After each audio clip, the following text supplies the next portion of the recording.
jaan ci suuf tànk ci suuf yàgg xamoon naa ne dañ tase. Il n'avait pas eu le courage de faire sa déclaration de politique générale face à la précédente assemblée. dafa am ku fi taxaw léegi ne mbëru làmb la catégorie poids plume ne wiri jaari ndaar yi ma koy laaj ndax doyulul ay jël am ku ko feelu fële ne tànk suuf jaan suuf ma koy laaj kuy tànk ak kan mooy jaan ak ku matt morom la. Monsieur le ministre de l'hôpital de Ourossogui qu'on devrait inaugurer au mois de décembre, vous avez arrêté les travaux.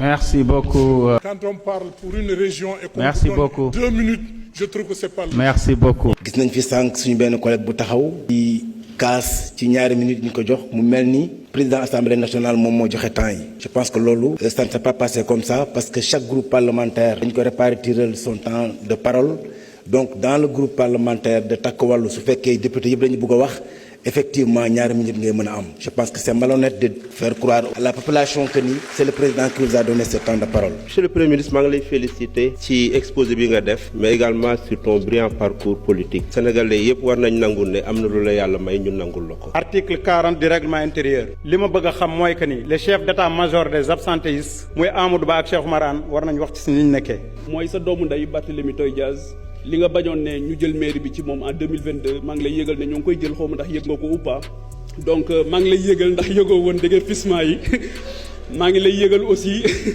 Monsieur le Premier ministre, je voudrais tout au début de mon propos vous demander si vous pouvez nous expliquer la différence entre rapporter une loi d'amnistie et abroger une loi d'amnistie. benn question kese la am mooy est-ce que ba léegi yaa ngi gëm ne étrangers yi ils sont au nombre de 207 791 au Sénégal.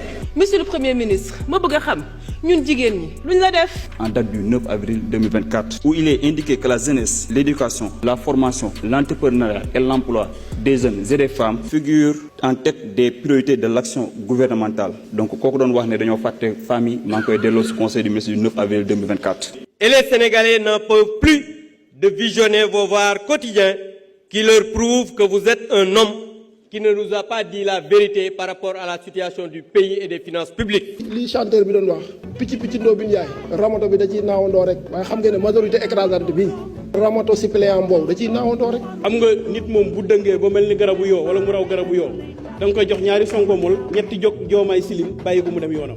Nous avons constaté dans tous les documents de référence qu'il y a des pôles Kajoor, Bawol, Sine, Saloum, mais le Fouta a été exclu. Pourquoi la division du Fouta en deux parties? Monsieur le Premier ministre, Fouta feccetaaki, Fouta wambetaaki, Fouta nawortaaki, Fouta heɓat geɗal muɗum ha timma. kono monsieur le ministre peccowo adortaako hoore mum e feccere nde peccuɗa e laamu ma ko Casamance gardoriɗa a waɗi gouvernement ma min goyi dow min mbi min jiyani hen ministre ummade ganduɗa e diwan Fouta.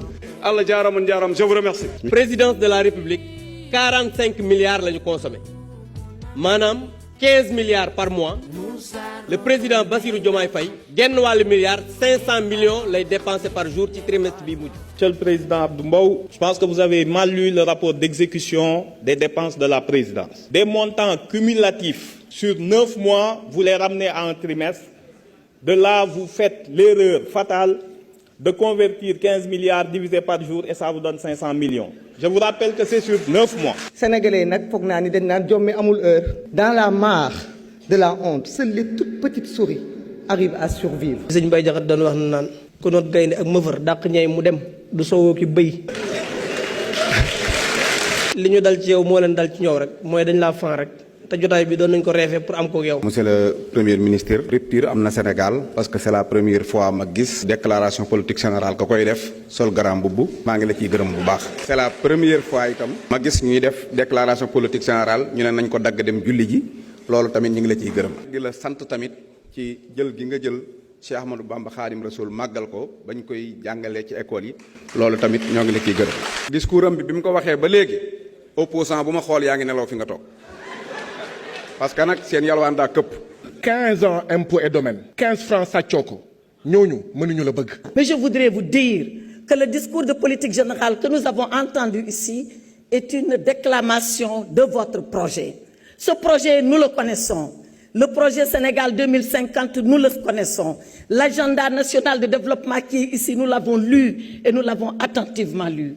Il contient beaucoup de promesses, mais il contient beaucoup de lacunes. On en a évoqué quelques-unes. On aura l'occasion d'aller dans le fond de ces lacunes. si weer yee ci ginnaaw ñoom ñoo bëggoon fixer élection yi ñu indi ko décembre 2024 suñu sañoon élection yi du am tey am na koo xam ne ku fi jóge léegi moo fi indi woon loi d'amnistie moo doon avocat bi defaan fi loi d'amnistie te nee nga di nga ko dindi moo tax seen gémmiñ toj na moo tax du ñu wax jàmm jërëjëf.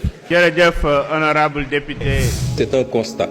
Aucun député ici présent, qu'il soit de la majorité ou de l'opposition, n'a remis en question ses orientations et la déclinaison des politiques publiques pour les 5 prochaines années. Aucun.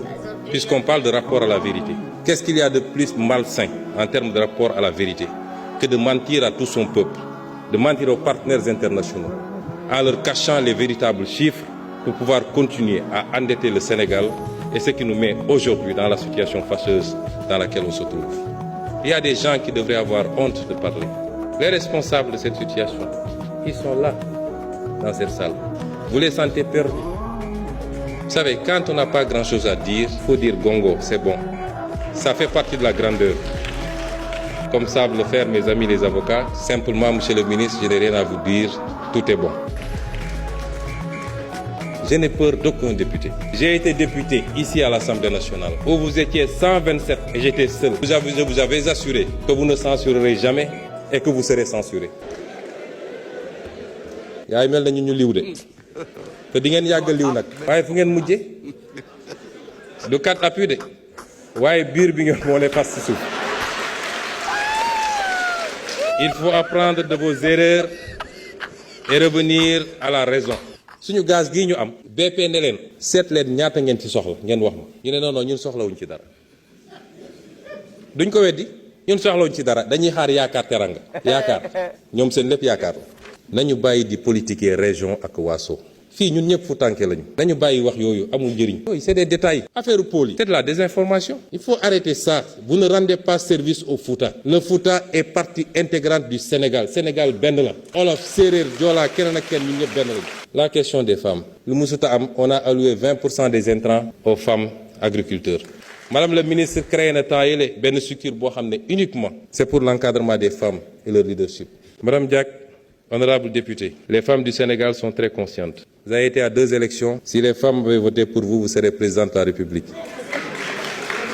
On m'a posé une question sur l'amnistie. La différence entre abroger et rapporter. On ne rapporte pas une loi. Là, il y a un autre terme beaucoup plus approprié. Mais rapporter n'efface pas totalement la loi, mais peut en changer un certain nombre d'aspects, soit en rajoutant ou en diminuant. N'est-ce pas, monsieur le ministre de la Justice? Je voudrais savoir, est-ce que lui, il a d'autres statistiques ak fan la ko jëlee? Parce que doone damaa dox rek gis étranger kon étranger yi de léegi 50% réew mi ñoom la. Mun nañ la utal rendez-vous nga dem ANSD. Mun naa la ko utal demain. Recensement bi mooy 5e recensement général de la population et de l'habitat. La méthode n'est peut-être pas complète parce que le système est déclaratif. Mais système boobu moo ñu jox ne ñun 18 millions lañu. Que ñun réewu ay tukkikat lañu. Su ma juumul yow monsieur Sarr mos ngaa émigré. te gis ngeen li xew barki démb réew mu mel ni Guinée ak Sierra Leone te lan moo ko andi mooy ñii jàpp nañ ni seeni waa réew dañ leen a néewal doole fële ñoom ñi jóg attaqué ñële dañu def attention dañu ne woon loi d'amnistie bi dañ koo négocier mu méngoowul ak dëgg maa nga woon fa ma ne woon ci sama hôtel 5 étoiles bi Ayib Daffé ngi nii ne leen voter contre cette loi parce qu'on n'acceptera jamais une loi qui absout ay nit yoo xam ne la ñu def lu garaaw la ñu génn ne loi d'amnistie bi de toute façon voté nañ ko ba pare ça a bénéficié à Pastef waaw léegi Pastef la bénéficié woon Pastef bëggatul bëggul kon lan moo fi jaar tëbëg ñii naan kenn mënu ko abroger parce qu'il y a déedéet man nga doon may bëggatuma nañu génne loi d'amnistie bi ñun ñëpp ñu dem uyu ji nañu génne loi d'amnistie bi fi jar a ragal. Monsieur Mbow, vous aggravez votre cas kenn mënu laa sauver lii problème bi mooy doo wax loo xam wala loo maîtriser. Enfin, dernier amalgame. Yow.